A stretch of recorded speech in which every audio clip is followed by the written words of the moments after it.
प्रफुल्ल लोढाने तोंड उघडू नये म्हणून पोलीस कोठडीत ठेवण्याचा प्रयत्न. लढायचे असेल तर आमने-सामने लढा. एकनाथ खडसे यांचे गिरीश महाजन यांना आव्हान.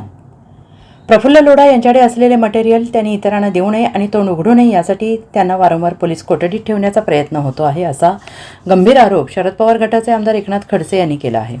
कारण लोढा जर बाहेर आले किंवा जामिनावर आले तर त्यांच्याकडून सत्य निघाल्यास याचा पर्दाफाश होऊ शकतो, असा दावा राष्ट्रवादी काँग्रेस शरद पवार गटाचे आमदार एकनाथ खडसे यांनी केला आहे. मी जे आहे ते उमद्या मनाने करणारा माणूस, मी मागून करणार नाही, अशा शब्दात एकनाथ खडसे यांनी गिरीश महाजन यांना प्रत्युत्तर दिलं आहे. आणि एवढंच नव्हे तर याला जेलमध्ये टाका, याच्या मागे ईडी लावा, असं करणाऱ्यातला अशातला मी माणूस नाही. लढायचे असेल तर आमने सामने लढा, असं आव्हान खडसे यांनी नाव न घेता मंत्री गिरीश महाजन यांना दिलं आहे. महायुतीचे मंत्री गिरीश महाजन आणि एकेकाळी भाजपात असलेले पण सध्या राष्ट्रवादी काँग्रेस शरद पवार गटात असलेले एकनाथ खडसे यांच्यातील वैर जग जाहीर आहे. थोडीशी जरी संधी मिळाली तरी खडसे आणि गिरीश महाजन एकमेकांना डिवचायला सुरुवात करतात. आज महाजन यांनी खडसेंवर पुन्हा निशाणा साधला. मला खडसेंचा राग येत नाही पण त्यांची कीव येते, असं म्हणत महाजन यांनी खडसेंवर बरीच टीका केली. जोपर्यंत देवाभाऊचा आशीर्वाद आहे तोपर्यंत गिरीश महाजन याची किंमत आहे. एकदा देवेंद्रजी यांनी डोक्यावरचा हात काढला की गल्लीमध्ये कुत्र्याच्या मागे जशी 100 कुत्रे लागतात तशी याची हालत होणार आहे, अशी बोचरी टीका खडसे यांनी केली आहे.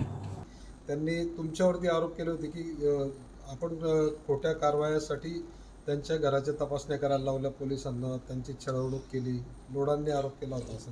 माझा कधी केल्याचं मला आठवत नाही आणि मी त्या भानगडीत पडलोय नाही. आणि करायचे असेल तर खुल्या मनानं करणारा माणूस मी असं मागून करणारा नाही आहे. यांच्या सांगा मागून याला जेलमध्ये टाका, याला ईडीमध्ये टाका, याला खोट्या गुन्ह्यात अडकावा, अशातला मी माणूस आहे. तर सामने लढा, आत्तापर्यंत लढलो त्या समोरासमोर लढलो.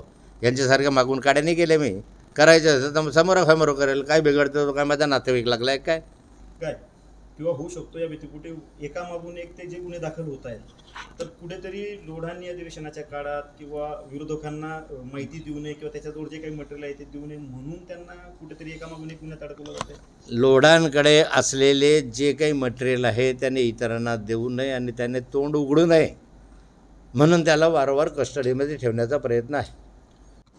नाही, यांना त्यांच्याकडनं पुरावे घेऊन आपल्या ताब्यामध्ये घ्यायचे आहे आणि ते पुरावे नष्ट करण्याच्या दृष्टिकोनातून यांचा प्रयत्न आहे, असा माझा खास आरोप आहे. Bureau report, SBN Marathi, Jalgaon.